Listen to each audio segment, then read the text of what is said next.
Hello hunters, and welcome back to Super Fan Natural. As a story, Supernatural has some pretty deep and complex mythology. What began as a simple show about humans fighting monsters quickly ballooned into a cosmic tale of multiversal proportions, with lore going back as far as the beginning of existence itself. Naturally, when you've got a story of that breadth, and especially when said story is being written by a bunch of different people, you're going to end up with a certain number of details that aren't well fleshed out or even muddled with contradictory information. Supernatural has plenty of examples, hence why I made this channel. But one of the more head-scratching ones is the origin and early history of mankind.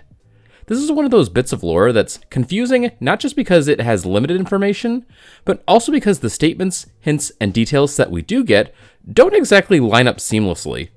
In this video, I'll go over the relevant deets that we do get about the dawn of man and try to stitch together a more coherent, or at least compelling, narrative. Also, if it sounds like I'm kind of sick in this video, it's because I am.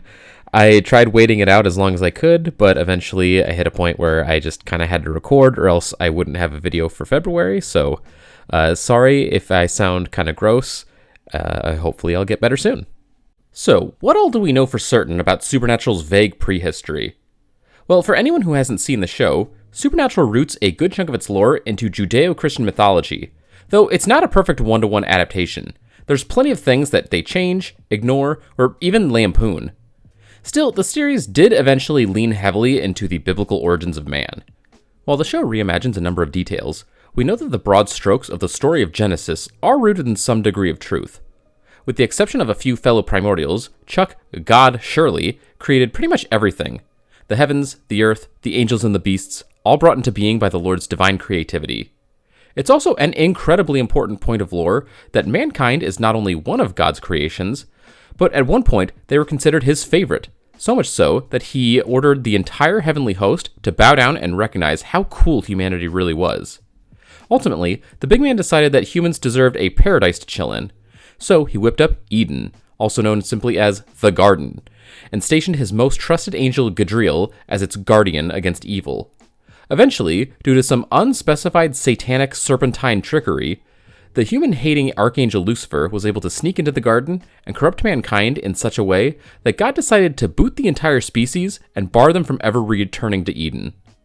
When we see the garden in the show, it seems to exist in some other dimension or magical space, with the only means of accessing it being a mystical artifact called the Occultum, though it's never specified whether this is how the place always operated or if things were changed after mankind's banishment.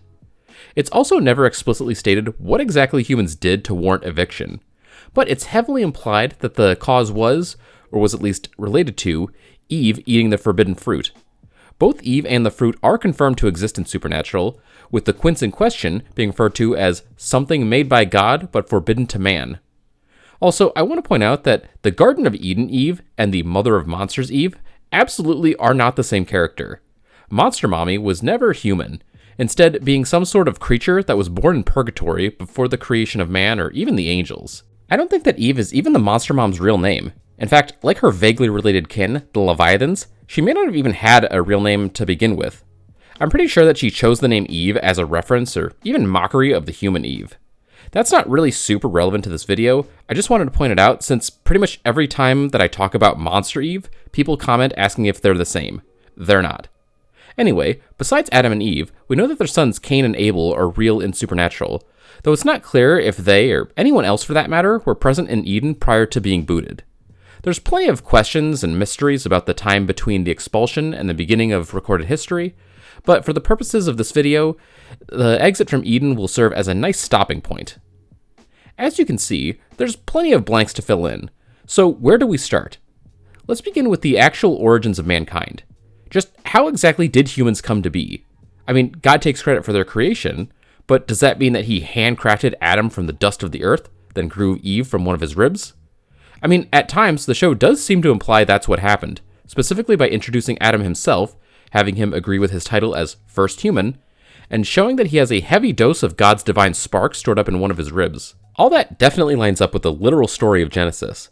But there's actually evidence that something else may have happened scattered throughout the series. While not given nearly as much focus as the biblical lore, There are a few lines of dialogue that hint towards mankind being a product of evolution rather than direct divine creation, with two in particular standing out.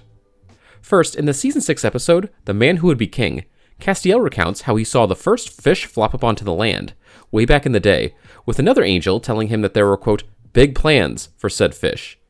We don't get any more details or clarification about this memory, so there is room to interpret its exact meaning, but the most obvious reading here is that this fish creature is meant to be an evolutionary ancestor of some important species, most likely mankind.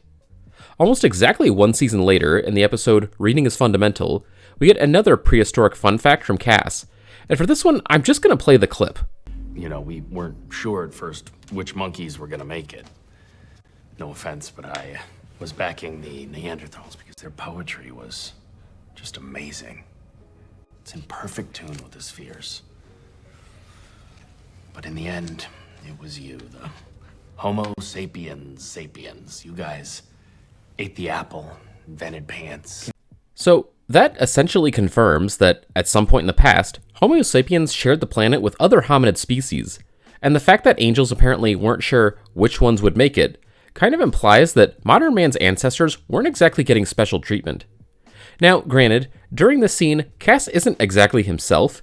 He was still suffering the effects of massive psychic damage, which kind of scrambled his brain, so there's a chance that the story was misremembered or even entirely fake. It's possible, but personally, I don't believe so. Cass was very different during this period, but that mostly had to do with how he behaved and what he chose to focus on. Off the top of my head, I can't recall a time where Loopy Cass said anything that was completely untrue or made up, so I'm inclined to believe that this little anecdote happened.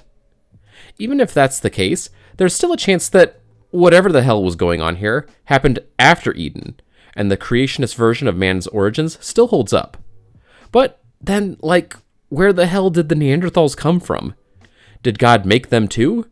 Were they in Eden with Adam and Eve? If so, then that really feels like something that should have come up at some point. Did God make them after the fall? And if so, then why? Also, why would they have an equal chance of, quote, making it as God's favorite creation? In fact, why would there need to be competition at all? In the real world, at least, there was no, biological or environmental hard rule that multiple hominid species couldn't have coexisted and survived to the modern day. But was there one in the supernatural verse? No, I think the easiest way to square these discrepancies is to say that, like the other, quote, monkeys, humans came into the world through a process of evolution, one that was set in motion by God with a very specific intention. See, it's never really explained why God loved humans so much. They're not exactly his most impressive work, right?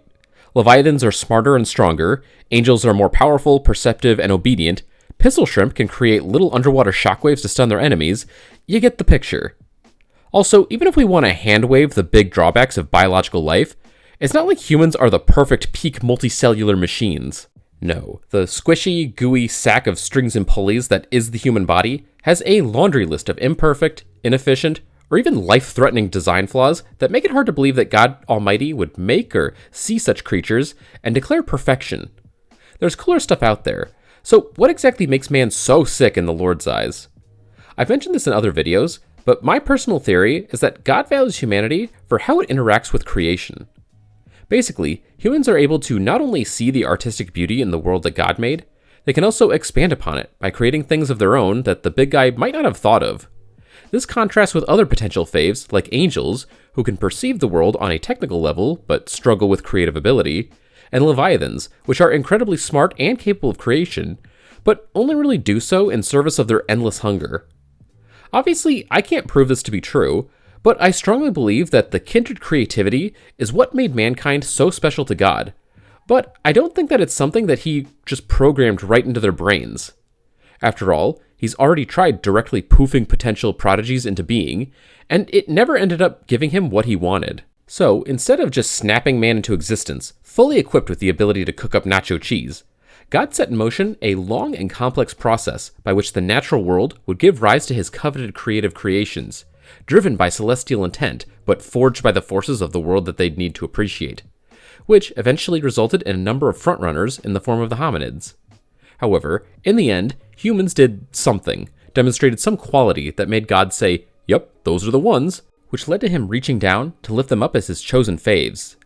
In short, I believe that Supernatural operates under a kind of intelligent design model, where God set up a system of lightly guided evolution in the hopes of manifesting the kind of creatures that he wanted to see, with humans ultimately scratching the itch that he had for God knows how long. If I haven't quite sold you on this evolutionary model of man-making, then maybe a bit of literal Word of God evidence will get you to buy in. In the Season 11 episode, Don't Call Me Shirley, with the end of the world once again nigh, Chuck himself appears to the fallen angel Metatron and reflects on his story and work. At one point, he tells the guy that, by that point at least, he'd found nature and the natural world to be his best creations, mainly because it's a self-sufficient work that can generate beauty and complexity with little to no input from the creator. Unlike some of the other dialogue that I've referenced, there's not a whole lot of interpretation here. Chuck is pretty blatantly saying that some aspects of his creation are the product of complex systems that he's set up, but doesn't directly puppeteer. Metatron even refers to this as natural selection, to which Chuck seems to agree. Sure, he doesn't claim or deny that humans were produced this way, but hey, where there's smoke, there's fire.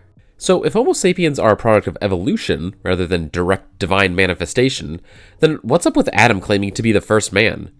What, was he the first ape born with modern human physiology or genome? Well, I do believe that he is the first, but not necessarily the first human to ever exist. See, out of all of mankind's quirks and qualities, there's one material feature in particular that really differentiates them from nearly every other species, not just on Earth, but in the whole universe. They're immortal souls. In Supernatural, souls are an integral part of the human experience, and not just because they allow them to live on after death.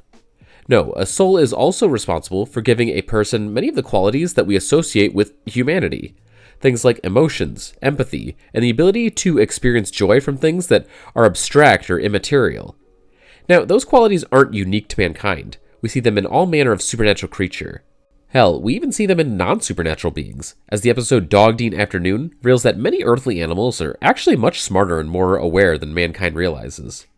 Despite this, evidence of true souls outside of the human race is quite rare. Now, there are certain supernatural species that possess some sort of immortal spirit that keeps on keeping on after the creature in question gets got, but when it comes to other terrestrial life, the evidence is scant. In fact, the only hint that animals might have any sort of spirit is the time that the god Osiris conjured the ghost of a dog, which does suggest animals have something that fills the soul role. Then again, the dude also conjured a ghost of a car, so perhaps not all of his phantoms were legit. Still, even if the rest of Animal Kingdom doesn't have the same sort of soul Homo sapiens do, they could still have something similar to angels. Definitely not a soul, but some other form of spiritual self that transcends the physical being. You might be wondering why I'm focusing on this. Like, why does it matter whether or not animals have souls? Well, if humans evolved like every other organism on Earth, and they weren't the big man's chosen children right from the get-go, then why the heck would they be the only creatures to get souls?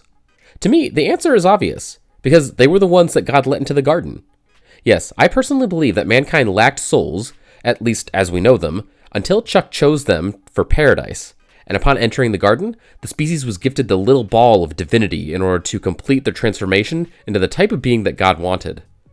The one time that Eden actually appeared in the show, Cass referred to it as the crossroads of humanity and the divine, and the reason he says that is because of what happened to his nephew Jack upon visiting the garden.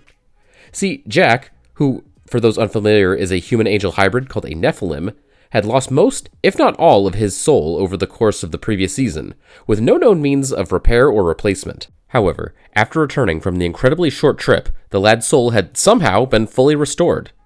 Now, admittedly, the whole scene was a bit, odd. Like when Jack goes to the garden, there's a little girl and a talking snake, and then he just sort of passes out and is beamed back to Earth with his soul intact. Look, the important thing to take away here is the connection between Eden and soul bestowal. Between that, the evidence of human evolution, and the lack of evidence for animal souls, I think it makes sense that mankind was a product of evolution, and once they demonstrated some unknowable quality that God was looking for, he brought one of the apes, later given the name Adam, to the garden where he was given a soul. The point of bringing in a single specimen first would be to use the guy as a test subject. God could observe and experiment with his newly enhanced ape so as to avoid creating an entire race of abominations. Once Adam proved to be cool and stable, Chuck brought in a female subject, aka the biblical Eve, to see how women would respond to the divine upgrade. Then, once that appeared to work out, he opened the doors to the rest of their kind to enter the paradise and become something more than, as Uriel would put it, mud monkeys. I should probably clarify that I don't think that, prior to this point, Adam and the rest of humanity were amoral psychos like people we see who've lost their souls. No, to me, that sort of behavior arises in soulless folks because they've gone through something completely unnatural. They were born with a soul. It's a core part of who they've always been. So obviously, losing it's going to cause some major futzification with their wiring. By contrast, pre-Eden man didn't have souls, but they probably came equipped with some sort of spiritual software which gave them depth and direction. Then it just got upgraded in the garden. We actually may have seen something similar happen to angels. The God Squad don't have souls in their natural state, but as I've already said, they've got something sort of similar. However, if an angel loses their grace and survives, they supposedly get a genuine human soul somehow. Now, technically, that wasn't ever, super thoroughly confirmed, but if we assume that it's true, then it supports the argument that certain intelligent life forms carry something spiritual that not only acts like a soul, but can actually become one under the right circumstances. Anyway, point is, pre-souled humans, not the same as de-souled humans. Now that we've explored how humans may have gotten to the garden, let's discuss Eden itself. Obviously, the place wasn't built exclusively for soul distribution, and while we technically are never told exactly why it was made, the answer is pretty clear. The natural world is pretty cool, but it can also be real cruel, filled with unpleasant aspects like hunger, conflict, disease, and death. It ain't all sunshine and rainbows if you're a frail little mortal, especially way, way back in the day when human technology capped out at fire and pointy sticks. These selection pressures can help forge greatness, but once Chuck got his supreme species, he felt like they deserved an oasis away from the harshness of the earth. A paradise that holds all the beauty of nature, but lacks the horseman-esque ickiness that makes mortality really stressful.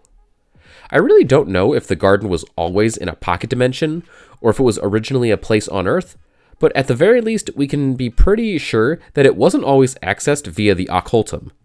While I don't believe that Castiel ever explicitly stated that he ever personally entered the garden, it's clear that he was around while it was in use, and that he was familiar with how it operated. Yet he had no idea what the occultum was, what it did, or what happened to Jack after he swallowed it. So I'm inclined to believe that this was something that God covertly set up after the banishment. While we're on the subject of angels in the garden, let's talk about the heavenly host's relationship with the garden, because it's also a little hazy. In fact, out of all the angels in the show, the only one I can recall being confirmed to have slithered into paradise was Lucifer himself, an event that was both extremely consequential and underexplained. We do know that once Chuck decided that humans were his magnum opus, he commanded all of angeldom to bow down in recognition of their ape greatness. The show actually uses the phrase, bow down before you, when describing this event. So if we take that literally, it really implies that the angels were in the garden at the time. Though I guess it is possible that they could have done this up in heaven while watching the humans on TV or something. If they were physically present in Eden, then I wonder, how did they appear? Were they wisps of gas like on Earth? Or is the garden kind of like hell, where spiritual beings can take on a coherent, tangible form? There is actually a little bit of evidence for that later, but I'll get into it in a bit. Anyway, all of heaven bowed down before God's chosen, except Lucifer, who viewed the mammals as, they are broken, flawed abortions. Harsh words, but it kind of makes sense. Lucifer isn't just an angel. He was an archangel, an immortal, nigh unkillable celestial being of immense cosmic power who was handcrafted by the creator of everything. That's a hell of a pedigree. To a creature like that, humans would be, imagine a person who loves you the most coming to you with a box of mosquitoes and tapeworms and saying, "Look at his shit. Ain't these things great? Definitely better than you. Come on, give him a kiss." You'd probably be a little pissed. Also, Lucifer was under the influence of the mark at the time, which amplifies its bearer's inner darkness. God even says that while the mark wasn't the source of Satan's bullshit, it did make it worse. So perhaps in another timeline where the mark wasn't in play, Lucy wouldn't have been, the devil. Anyway, God didn't take too kindly to this act of defiance. When Lucy first tells the story, he claims that this and this alone is what got him grounded in hell for 1,000,000 years. But as the show went on, it became clear that that wasn't the case. He was punished, though. God told his second son that the garden was for mankind and man's fans, so if he wasn't on board, then... You know what? Lucifer. You can leave. And he booted Lucifer out of Eden. This wasn't just pettiness. Chuck knew that Lucifer posed a real threat to humanity, so he made an effort to keep the guy away from the new favorite. To that end, he tasked his most trusted non-archangel, Gadriel, to guard the garden's gates and keep Lucifer from getting back in. It is a bit strange that Chuck wouldn't give this job to Michael, another archangel, one that's explicitly stated to be stronger than Lucifer. Maybe God just had that much faith in Gadriel. Maybe he didn't want the other arcs wasting their time as bouncers. Or maybe he just thought that it wouldn't ever really be a problem. Whatever the case, this arrangement didn't work out. At some point in his tenure, Gadriel failed to keep Lucifer out of the garden, allowing the angsty archangel to slip into Eden for some corruptive hijinks. As is tradition, we're given basically no specific details about this event. All the dialogue we got was very general and vague, so it's real hard to tell if Lucy snuck in undetected, tricked Gadriel in disguise of someone else, or if he just smooth-talked his way into the club. We do get one kind of interesting tidbit from Gadriel himself. In his final moments, as he reflects on his failures, he prepares to sacrifice himself in the hopes that one day he wouldn't be known simply as, quote, the one who let the serpent in.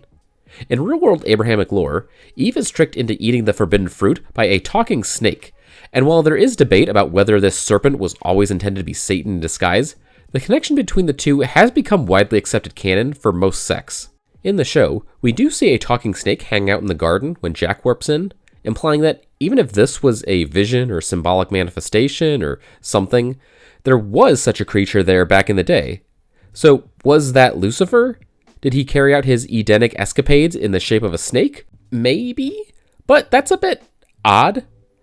Like, anamorphing isn't really a common trick for angels, and while archangels definitely have ways of doing it, they usually still need to be in a vessel for such a trick.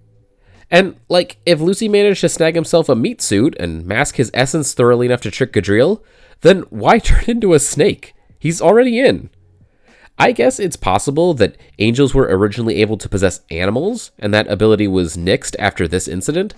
But personally, I think the most likely scenario is that, like hell, Eden is calibrated to let spiritual entities manifest physically, and after somehow getting into the garden, Lucy took on the form that he felt would suit his manipulative needs best. Hey guys, Editing Jack here. Originally I had a quick line here where I said that whether or not any type of snake in the garden was weird, a talking one probably would be. But as I was finishing up editing here, something dawned on me. Earlier I mentioned that animals in Supernatural were much smarter than humans realize, but what I didn't really mention was that most non-human species share a telepathic universal language. If I'm being honest, I've always kind of hated this detail. It's kind of dumb, and I don't necessarily think that it made sense. By the time that this comes up in Season 9, the show has already implied that evolution is a thing, and that humans were a product of it. So then why would they be the only species without thought speak? Then, just a few minutes ago, I realized maybe they actually could, until they became God's chosen and gained souls. Perhaps this divine yet artificial evolutionary leap cut mankind off from their more animalistic qualities, and as a result, they can no longer hear animalese. Granted, Soulless Sam couldn't speak to animals, but as I said earlier in the video, a modern human losing their soul is different than prehistoric folks gaining one for the first time. This could explain why Lucy might think that a talking snake wouldn't be weird. To the people who were just brought into the garden, it wouldn't be. They would have been able to commune with the rest of the animal kingdom for their entire lives up to that point.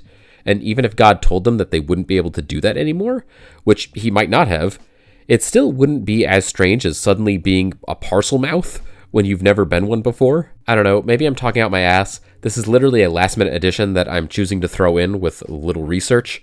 But I kind of think it makes sense, and makes one of my least favorite canon facts a little less stupid. Ultimately, it doesn't really matter how he got in or appeared as a snake. The point is that Lucy infiltrated the garden and changed the course of human history forever by somehow corrupting them so badly that God felt it necessary to cast them back into the cruel mortal world. What did he do exactly? Well, in Season 16, we got a detailed retelling of the event, which left it absolutely 100% clear that he...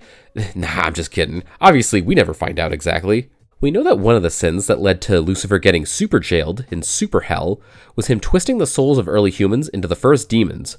So maybe he started that process in the garden. This could make sense timeline-wise. We know that Lilith was the first demon ever made, and while we know nothing about her human life, we know that she was demonified before Adam and Eve's first son Cain was. This places Lil in either the generation that was welcomed into the garden, or the first one born afterwards. And while I don't have any more hard in-universe evidence for it, I've always personally leaned towards the former. Like, even if she wasn't turned in the garden itself, it's always made sense to me that Lilith was part of Adam and Eve's tribe or whatever, which lines up with real-world myth. Maybe her path to demonification began with a snake bite, one that carried some extremely toxic spiritual venom. Technically, the species of snake that Jack saw wasn't venomous, but A, Lucy may have taken the form of a different serpent, considering the throne of hell has a cobra motif, and B, it's not a real snake in the first place. So that's definitely a strong possibility. But there's one more avenue that we should explore for the sake of being thorough. As I said earlier, the show explicitly canonized the in-universe existence of the forbidden fruit, which in real-world myth is instrumental to man's banishment from Eden. As such, it's very possible that, as in Genesis, man's Edenic eviction was caused by someone taking a nibble from this tasty taboo tree fruit. Though that does beg the question, why would such a seemingly minor infraction warrant a kick-out for the entire species? Seems a bit harsh in both the show and the source material. Maybe there's something more to this than simple disobedience. What do we actually know about this fruit? Well, for one, the show's version is specifically a quince. Cool, but not really helpful. The whole reason that it figuratively appears in the show in the first place is because it serves as one of the ingredients for a Mark of Cain removal spell, specifically filling the role of something made by God but forbidden to man. The description doesn't really help us, but the context of the spell might. That particular ritual is a really, really big deal. The mark is literally God magic. Undoing it was meant to be nigh impossible, as doing so would put all of creation in danger of destruction at the hands of the big man's dark twin. So, this thing is already connected to some pretty verboten jutsu. But when you zoom out a little bit, you realize that there's even more connective tissue between the quince and other elements of man's corruption. The fruit is connected to the mark, which is connected to both the darkness and Lucifer, and both Lucifer and the mark are connected to the creation of demons. It's quite the web, but it feels like we're missing something, right? Like, how do all of these things fit together? It's impossible to say for certain, but I do wonder if maybe the fruit played a role in making human souls corruptible. Perhaps biting into this forbidden quince introduced a drop of darkness into the mortal spirit, and it's from this teaspoon of taint that demons are made. Alternatively, maybe the fruit was never actually eaten, but instead given to Lucifer, who used it in some kind of dark ritual to create the first batch of demons. To me, something along these lines is a strong possibility. But then the obvious questions are, would God make something that can do this? Would he put it in the perfect paradise? And if so, then why? Well, we do actually have examples of the big man's handiwork coming with the potential for poisonous side effects. We've seen that the words of God, stone tablets containing divine cheat codes dictated by Chuck himself, can corrupt the mind of their reader if they lack a soul, turning the unprotected prophet into a raving lunatic empowered with dangerous knowledge. The specifics of how and why this happens are murky, but the point is that we have evidence of Chuck creating and placing potent and potentially caustic artifacts within arm's reach of mankind. Speculation about the exact specific purpose of the forbidden fruit could be an entire video, but for now, we'll just leave it at this. The fruit had the power to open mankind up to some serious bad juju, so God told them to just leave it alone. But with a little coercion from a suspicious satanic snake, they monkeyed with it anyway, thus disobeying their lord and dooming the entire species to demonic consequences. To me, this makes the most sense, and it could potentially explain why this seemingly minor act of disobedience might warrant banishment and permanent blacklisting from the garden. Remember, when Jack visited the garden, he didn't, do anything to activate the soul restore. It just sort of happened automatically, making it seem like whatever Jesus juice Chuck baked into the place is ambient, flowing through the air itself. Maybe he was worried that the effect could work in reverse, that if the divine crossroads were exposed to a particularly nasty soul, it could be befouled and possibly put the rest of his work in danger.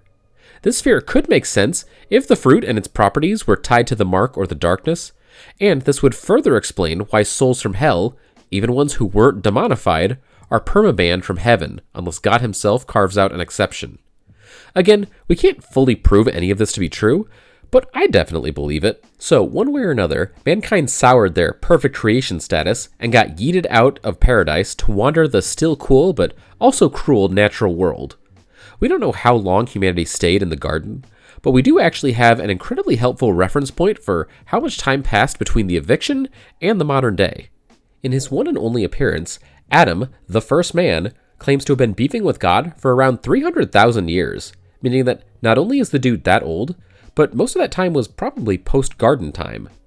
This lines up nicely with some of the most commonly accepted current estimates for the emergence of early modern humans in the real world, implying that the humanity of the supernatural verse followed a similar historical trajectory from the real deal.